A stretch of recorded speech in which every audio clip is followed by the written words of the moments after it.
Ito na masabi ko lang idol, pag nag-gardening tayo, hindi na talaga to biro. Ang pag-gardening mga ka-idol, kailangan talaga dito sacrifice talaga. So ang pinakamasakit sa gardening, yung mga tinatanim natin ay makain sa mga hayop. Yun po ang pinakamasakit, at lalo na po yung mga madaanan sa bagyo. Kaya yun, feel talaga natin na sayang yung sacrifice natin idol, yung mga pagod natin dito sa gardening. Pero pag hindi naman madaanan idol, hindi makain sa mga hayop, okay naman. Kahit mapagod tayo, mawala naman yun idol. So ganun lang yun ang trabaho sa gardening. Sikretong pamumuhay, pero mahirap pag may mga sakuna. So dati idol, itong area na to, ang lakas ng tubig dito idol, yung area na to ay hindi mabuhayin ng sitaw. Pero sa ngayon, ayun kita nyo, nabubuhay talaga siya. So 100% yung ginawa ko nga pagbugka sa lupa dito at tinatambak sa okay siya. Tapos yung tubig, nilagyan ko po siya ng daanan dito. So ito ang pinakamahirap idol na ginagawa ko, yung pagbugkal sa lupa. Dito tayo napapagod pag ginagawa ko yan. Pero okay naman yun, kita nyo naman, medyo okay talaga yung sitaw na komportable sila.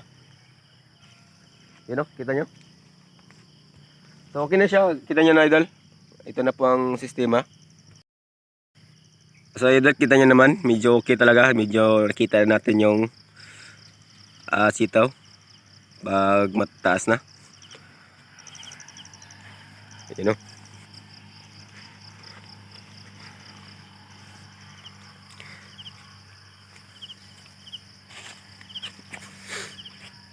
ito idol, kita nyo, ang haba na idol.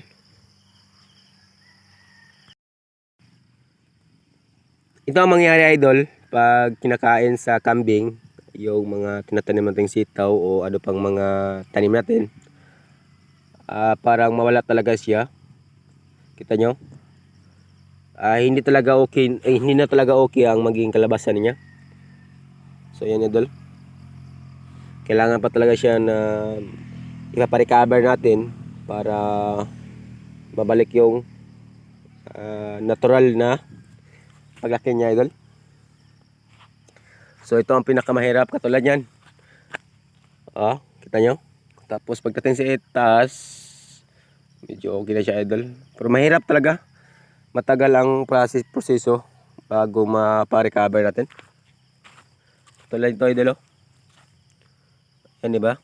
So yun po ang unang dahilan bakit mahirap ang trabaho natin pag kinakain sa mga hayop. Yan idol. Tulad niya idol. So dito okay siya idol, medyo mataas yung iba. Tapos dito sa dulo nakainan, yan po, mahirap yun. So yun kaya yun, kailangan talagang alagaan natin ng maayos. Katulad na idol, medyo okay siya, diba? Ayan. Good morning mga ka-farmers, mga ka-idol. So ngayon gusto ko lang i-update sa inyo ang talong ni Junes TV, nadaanan naman ng bagyong uwan. So wala akong ibang ginagawa ngayon idol, kundi nagpaparecover naman tayo ulit dito. Mahirap talaga pag itong istud sana idol, sagaran to sa bunga, pero hindi natin maasahan. Kaya yun, ipapakita ko sa inyo ang sitwasyon sa ating mga talong.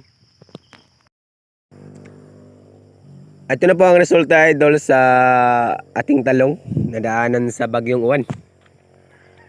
So ito ang pinakamahirap idol pag nadaanan sa bagyo, kasi wala tayong choices kundi magpaparecover sa ating mga tinatanim. Excuse me. So wala kang ginagawa ngayon idol, kundi ito idol, tinatapos kong pagbugkal to sa lupa. At nagkatumbahan to idol, malaking awang yung puno. Kaya yun, pinapatayo ko ulit, tapos yun, wala tayong choices kundi pagpaparecover niyan. May mga kanya-kanya tayong pamamaraan kung paano ipaparecover yung tanim natin. Pagdating naman ito sa kabila, idol, ayan idol, okay nyo naman. So may mga awang pa rin yan sa puno, pero yun, binubuni ko yung lupa, idol, para tuloy-tuloy.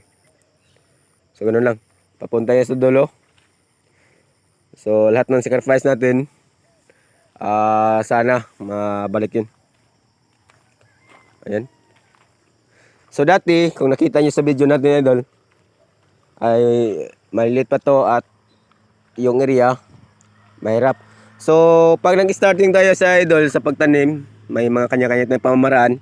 Ang pinakamahirap pag ito ang ginagaya nyo, idol, ito, pagbuka sa lupa, lalo na pag wala tayong kalabaw. Ito ang pinakamahirap, idol. Pero pag nabuo yan, madali lang naman to, idol. Dito tayo mag-sacrifice muna before ma-continue yung trabaho natin.